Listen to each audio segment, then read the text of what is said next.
look, you don't want to build a company where you need to take 20-year-olds and burn them out and then they leave as 30-year-olds, or they come as 25-year-olds and they leave as 26-year-olds, right? Like you want people to be able to do their full tour of duty at your company and like leave better than they came, right? Like Yeah. that, and go out into the world and be brand ambassadors for you forever.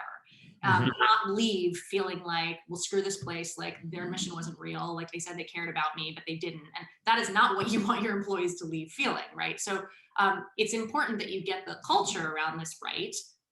And it's sort of, I mean, at the kind of highest levels, I think you think of it in two ways. One, just like, are you being disciplined about your priority setting at a company Hmm. level with that understanding that it magnifies through the organization? And that is probably the hardest piece to get right, right? Like what Hmm.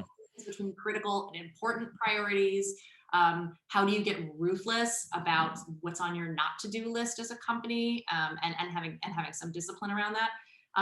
But at the team level, it's really, really important that leaders are modeling the behavior that they want their employees to do, not just telling them to do it. So, what I mean is, Hmm. are you as a leader, if let's say one of your strategies is to do 50-minute meetings instead of hour meetings so you have time to use the bathroom and have a glass of water, are you actually ending a meeting at 50 minutes, or are you ending it at the top of the 5 minutes over, right?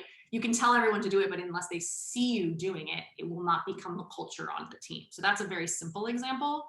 I Yeah. know a leader who put her weekly therapy public on her calendar, and guess what, no one booked over it. Yeah. She said later that she had 2 or 3 employees later come and tell her that they sought out mental health care for the first time because they saw that. So Awesome. don't forget, as a leader, the eyes are on you, right? Like Totally.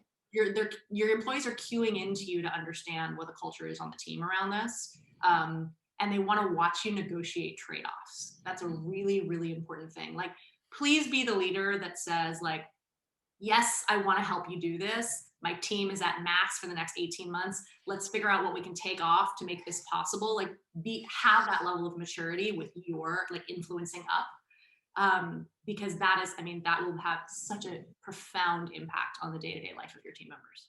Absolutely.